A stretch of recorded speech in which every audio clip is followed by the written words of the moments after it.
What is up, sports fans? This is Jake Waxman with Waxon Wednesday, live this time. And along with Tyler Lavalette, two guys talk sports. Well, not in this live video, but we will be doing a video on Friday. So, yeah, again, I repeat again, me and Tyler, we have another live video coming this upcoming Friday, and hopefully we'll be able to post it. I do just want to make a note. I do apologize for the lateness of the last Two Guys Talk Sports Friday round video coming out rather late and being published just today. So I want to apologize to all of you on that, and thank you for your patience as well. That is now out. And for the record, if you want to see my college, if you're wondering if I'm going to talk about the college football playoffs and make some predictions, that is in that video. So feel free to check out that video if you want to learn more about what me and Tyler talked about for the college football playoffs. Anyways, coming to you live. So, wow. All right, once again, this is what Jake Waxman, Waxon Wednesday. Now let's get the show on the road. Okay, so the first thing I'm going to talk about is something I don't normally talk a lot about this next sport in particular. I don't talk a lot about it. And that sport is college volleyball. I don't talk a lot about volleyball, though I do find it interesting. I just haven't really found the subjects to talk about related to volleyball. Unless it's the Olympics, of course. But there's some news coming out of the college volleyball world, or at least that has pretty much given me the opportunity to have a discussion with you guys about college volleyball. Or more in particular, more in particular, Purdue women's volleyball. So that's what this headline is, or this is what this first topic is around. So just to give you guys an idea. So Purdue volleyball, they had a pretty good season. They made the NCAA women's volleyball tournament, won their first two games, made it to the Sweet 16, or the volleyball tournament version of the Sweet 16 before being swept 3-sets to none by Louisville. So all in all, it was a good season. Of course, not the tournament run that some Purdue volleyball fans wanted, but things went pretty well. All things considered, it was a good season for Purdue volleyball. But despite this, there's some bad news coming out of Purdue volleyball. Four of Purdue Boilermakers have put their names in the transfer portal. And this is a news headline that will confuse a lot of people. Like, I'm sorry, what? Purdue has been a pretty successful volleyball program. I mean, not like the Nebraskas, the Penn States, the Pitts, those type of programs, and the Wisconsins. I won't leave out Wisconsin. The Big Ten, they've got some powerhouse volleyball programs. Now, Purdue, I won't say is a powerhouse volleyball program, but they've been a very successful volleyball program, especially in this new millennium, or millennium, I should say. It's no longer new at this point. So to hear that four players in the portal for Purdue volleyball, that is a shock. But here's the real shock, okay? Here's the thing that really just shocks me. Two of those players are Purdue volleyball's best players. Both Eva Hudson and Chloe Chacoin have put their names in the portal. And those are two of Purdue. One's an outside hitter and the other is middle blocker. But those are two really key pieces for this Purdue volleyball team. And if they were to transfer to somewhere else, of course, nothing official yet, but if they were to transfer somewhere else, it's a huge loss for Purdue volleyball. Next season's looking like a rebuild at this case. So, and for those of you who don't follow, so I know there are people out here that, or those who are watching that don't follow volleyball, and that's okay. That's fine. I don't talk a lot about volleyball, but this is very significant news because volleyball is really one of the things. That's one of the biggest draws for Purdue athletics. So to hear news like this, it is just definitely not something any of us saw coming, especially when you're a good program like Purdue. Maybe, I mean, not like one of the juggernauts of college volleyball, but still a good program nonetheless. It's shocking. So why have people like Eva Hudson and Chloe Chacoin? Why do you're probably asking me, why do you think they put their name in the portal?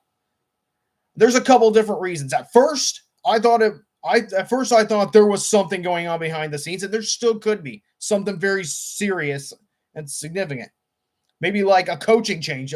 Maybe Purdue volleyball coach Dave Shondell is either retiring or he was fired by the university for underperforming.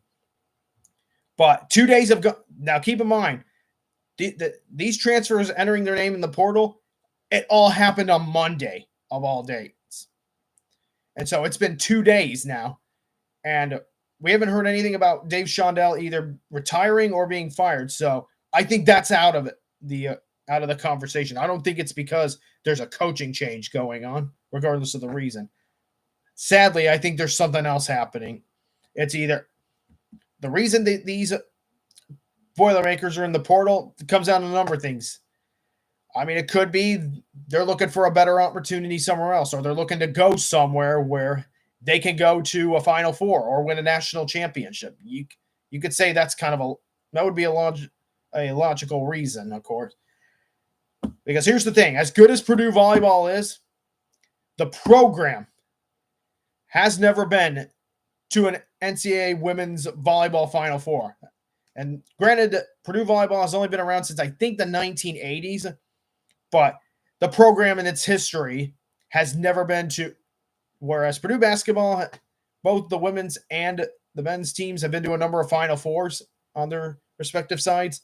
The fact that now, I'm not going to go into that. And the thing is, the women's volleyball team, Purdue women's volleyball, they've never been to a Final Four before. They've had chances in the past and have just not been able to get it done. They've been to the Elite Eight at least 5 times in their history, but no Final Fours, nor national championship appearance, to say the least. So there could be some mounting frustration going with some of these players, like Eva Hudson and Chloe Chacoin. Maybe they want to go somewhere where they can reach that next level, go to a Final Four, which leads me to my next point. Oh, boy. NIL. Honestly, it's always NIL, or at least that's what we're telling ourselves. But it could be a logical reason for why Purdue is losing these players to the transfer portal. It could be maybe programs like Nebraska, programs like Penn State are trying to poach these great women away from Purdue volleyball and put them and give them deals to land them on their team. Big time deals too. Now, something to keep in mind is NIL is not as crazy in women's volleyball as it is in, say, the men's sports like football and basketball. All right, it's much more calmer, but it's still a factor, to say the least. So we don't want to overlook that. I mean, hey, this is the age of NIL, or name, image, licensing. And so here's the thing.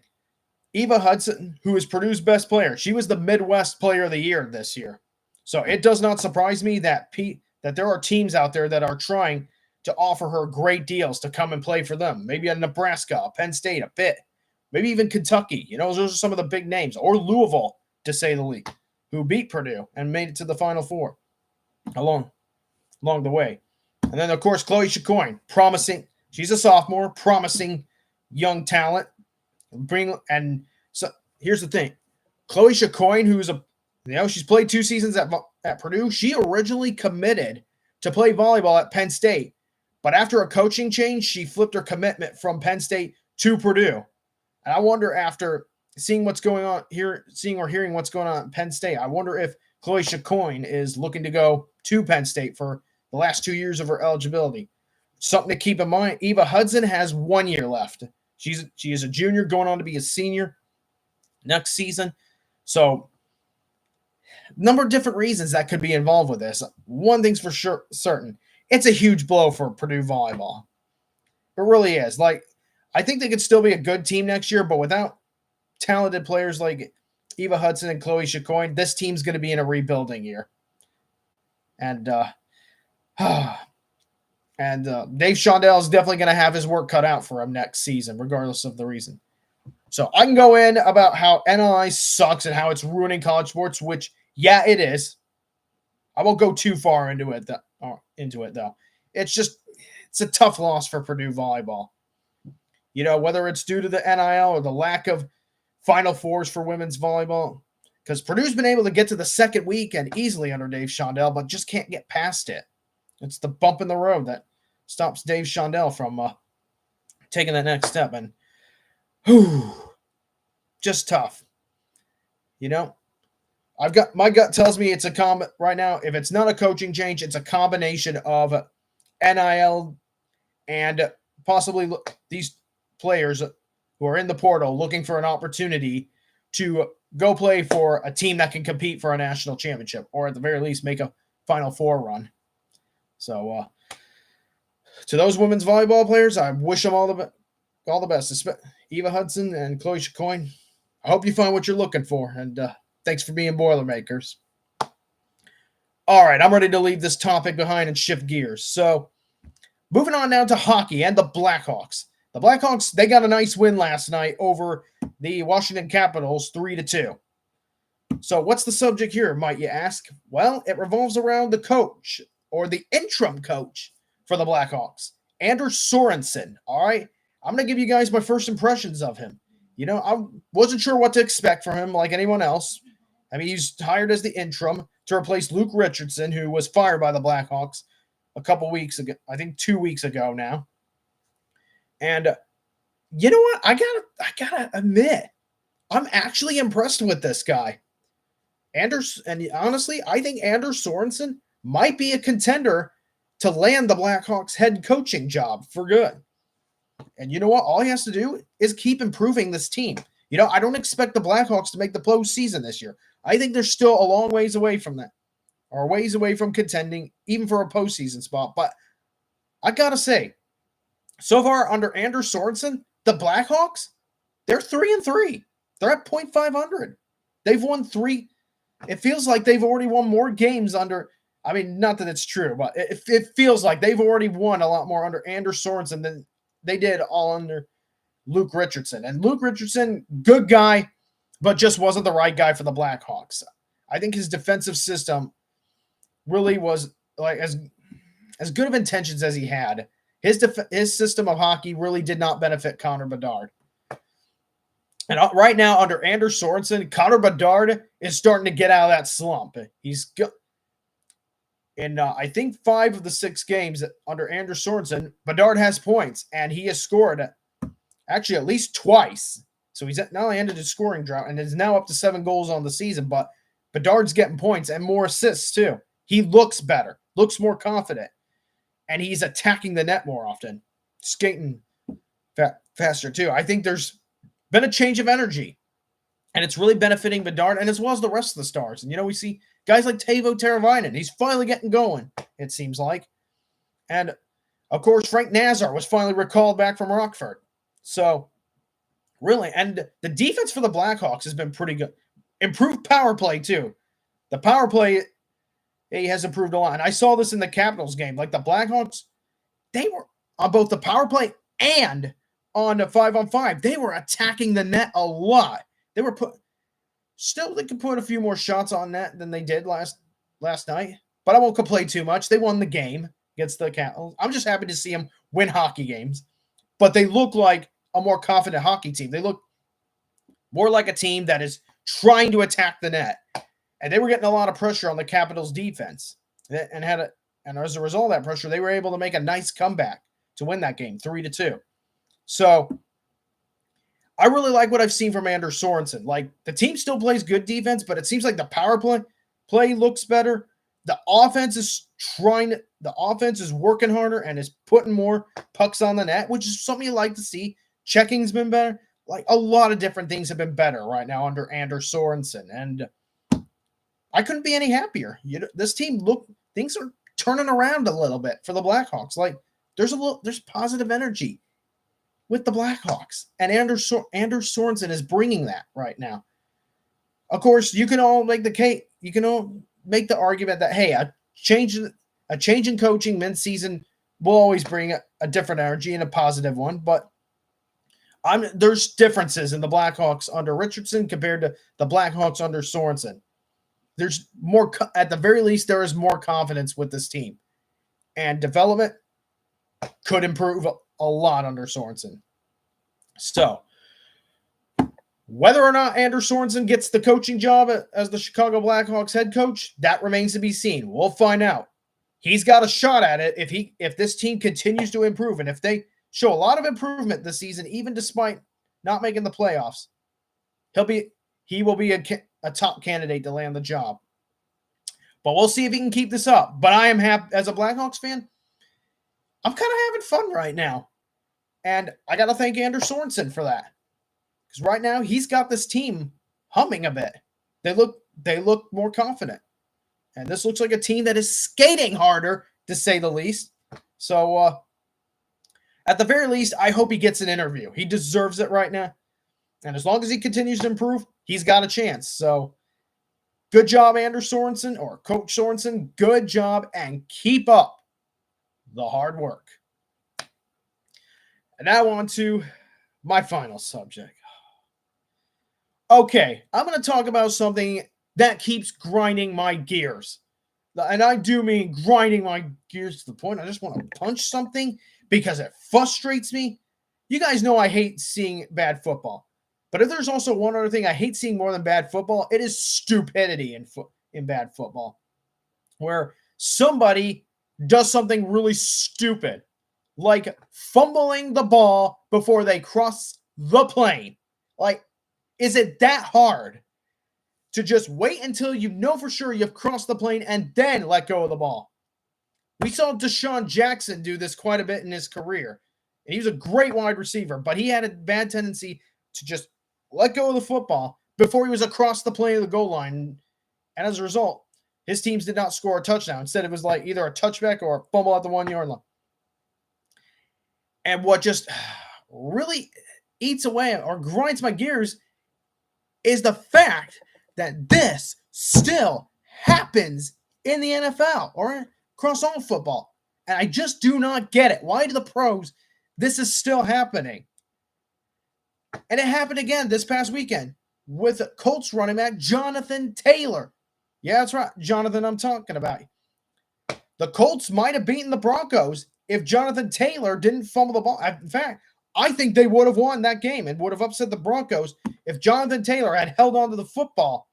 If he had just kept a hold of it, ran it into the end zone, got confirmed to the refs, and then the refs do this, and then he drops the ball, the Colts would have scored there, and they might have won that game. Instead, Jonathan Taylor decides to let go of the ball before he's across the plane, for sure. Like he like many players, and like Deshaun Jackson, he misjudged where he was actually at on the field. Damn it, Jonathan. Why, man? Why? And do any other players done this? Why? Why are we still doing this? Oh my God. I'm sorry, sports fan. I hate stupidity like this. Just, you're getting paid a lot of money to go and play the game you love. Play it with intelligence, please. Like, I know Jonathan Taylor apologized and admitted it was his fault. But you know what? He deserves to be ripped into for it. You know, he lost that game for the Colts. And you know what? Not only did he fumble that touchdown away, he fumbled the Colts' playoff hopes away. I mean, they're not eliminated. The Colts are not eliminated yet, but you might as well just write them off after that loss because, oh my goodness, that's just such a boneheaded. Well, it's a new way for the Colts to lose a game. Look, my Bears have come up with really, really stupid ways to lose games. But at least we Bears fans can say at least we haven't had one of our own fumble a touchdown at the goal line or a potential touchdown at the goal line before he crossed the plane. Pretty much, this is, yep, I am ranting about this. And it grinds my gears. I cannot fathom why nobody is teaching these NFL players, hey, hold on to the football until you get deep into until you have crossed deep into the end zone, then let it go. Because that confirms to the ref, all right, you were across, you've scored. And yet some players just think they're already across when, no, reality, no, you're not. Jonathan Taylor made this mistake, but he's not the first. And sadly, he's not going to be the last either. And you know what? My gears are going to be grinding away some more about that. Oh, Look, we don't need that. And you know what one of the worst things potentially about this is? This is going to fuel a really big fire. It's going to fuel the fire of the crowd that believes that the NFL is scripted or rigged. And to a degree, I'm going to confess this to you. Yes, I believe the NFL is rigged and scripted, okay? You can't convince me any differently and it's crap like this that makes me believe it. And this is only going to fuel that fire, not just for me, but for everyone else who believes the NFL is scripted. There's going to be people out there that are going to be like, oh my goodness, Jonathan Taylor must have seen the script. He's supposed to fumble this game away, and the Broncos are supposed to, I won't go too much farther into it. But regardless of your beliefs on the NFL, look, I don't like bad football, okay? And this right here, fumbling the ball before you actually cross the plane and score a touchdown, when you think you're in, but you're not, that is bad football. And that is bad football IQ. Oh my God. No. I don't want to see this again. All right. Especially no matter whose team, no matter who you root for, you don't want to see this happen to any team. This is just because that's self-sabotage right there. And I know Jonathan Taylor did not mean to do that, okay? He thought he was across the goal line, but he wasn't. He made the mistake of judging where he was at. But I've seen players do this before. It shouldn't be happening. But yet it still is. And you know what? It's going to, sadly, as much as I ran on about it, it's going to continue to happen, okay? I guess there's just nothing I can do about it. But just continue to rant and grind my gears and just shake my head. Okay, I get it. It's good for humor, but come on. It's bad football. All right. On to this day in sports history. On this day, the 18th of December in the year 1959, the great Sammy Baugh is named the first coach of the New York Titans, who are one of the first teams of the newly created American Football League. And that's right, that AFL, which would later merge with the NFL a few seasons later to create the new NFL. And we'd get the NFC and the AFC from that. Just letting you guys know. All right, sports fans, that is going to be it for this week's Wax on Wednesday. And by the way, if you have questions for me or for Tyler or any of them, sports-related questions, we are happy to answer it down below in the comments. All right, and with that being said, I'll see you guys all on Friday. Thanks for watching. This is Jake Waxman, Two Guys Talk Sports, signing off.